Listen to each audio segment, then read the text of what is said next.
আসসালামু আলাইকুম। অনেকদিন ধরে ভাবতেছি আমাদের যে দেশি মুরগি আছে সেইগুলোর জন্য আলাদা করে একটা রুম দিব। আর যেহেতু আলাদা করে একটা রুম দিব সেই কারণে আমাদের যে কোয়েলের ঘর ছিল সেই ঘরের মাঝখানে একটা পার্টিশন দিয়ে আমাদের এই মুরগিগুলো রাখার সিদ্ধান্ত নিই। আর এই দেশি মুরগি রাখার জন্য যে কাজগুলো করা লাগে সেইগুলাই দেখাবো আমরা এই ভিডিওতে ইনশাআল্লাহ। তো প্রথমে আমরা আমাদের যে কাঠের গুঁড়া আছে সেগুলারে চাইলে নিই। কাঠের গুঁড়া চালার মূল কারণ হলো ভাই এই কাঠের গুঁড়া কিন্তু আগেও একবার ব্যবহার হয়েছে। তো আমাদের যে কাঠের গুঁড়া সেগুলা কিন্তু আমাদের যে কোয়েল পাখি ছিল সেই জায়গায় ব্যবহার হয়েছে। কোয়েল পাখির হন্তে কাঠের গুঁড়া উঠে আমরা টানা 10-15 দিন রোদ্রে শুকাইতে দিছিলাম। যেহেতু এগুলা শুকাই গেছে সেই কারণে কিন্তু আমরা এগুলা চাইলে নিচ্ছি। এই চাইলে নেওয়ার মূল কারণ হলো ভাই কাঠের গুঁড়ার সাথে যে ময়লা আছে সেটা যাতে কাঠের গুঁড়ার সাথে না থাকে সেই কারণেই মূলত চাইলে নেওয়া। আর নিচে যে ছড়ানো সেটানো কাঠের গুঁড়া পড়ে রয়েছে সেগুলারে আমি শুইরে নিচ্ছি। আলহামদুলিল্লাহ ভাই দেখতে দেখতে আমাদের যে কাঠের গুঁড়া আছে সেগুলা চালা কমপ্লিট হয়ে গেছে। আর ভাই কোয়েলে ঘরে মাঝখানে আগে থেকেই পার্টিশন থাকায় এই সাইডের কাঠের গুঁড়া কখনো পরিবর্তন করা হয় না। যে কারণে এই ময়লা কাঠের গুঁড়া উঠাই মাত্র চেলে রাখা যে কাঠের গুঁড়া আছে সেইগুলাই দিয়ে দেবো আমরা এই জায়গায়। আর আগে থেকে কোয়েলের ঘরে মাঝখানে পার্টিশন থাকার মূল কারণ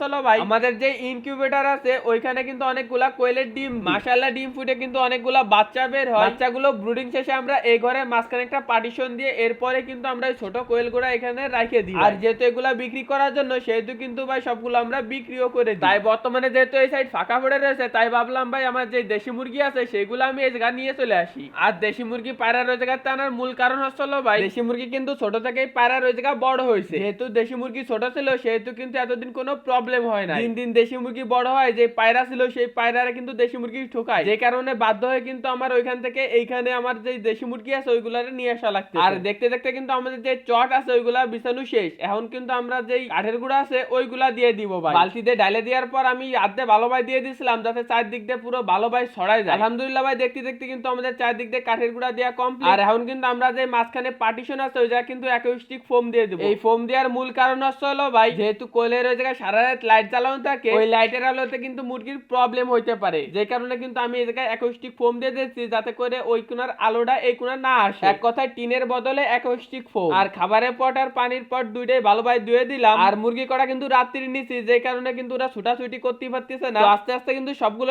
খাঁচা থেকে বের করে দিলাম। আর দেশি মুরগিগুলো কিন্তু নতুন জায়গা পেয়ে অনেক খুশি। এই তো চলো আজকের ভিডিও। সবাইকে আসসালামু আলাইকুম, রমাদান মুবারক।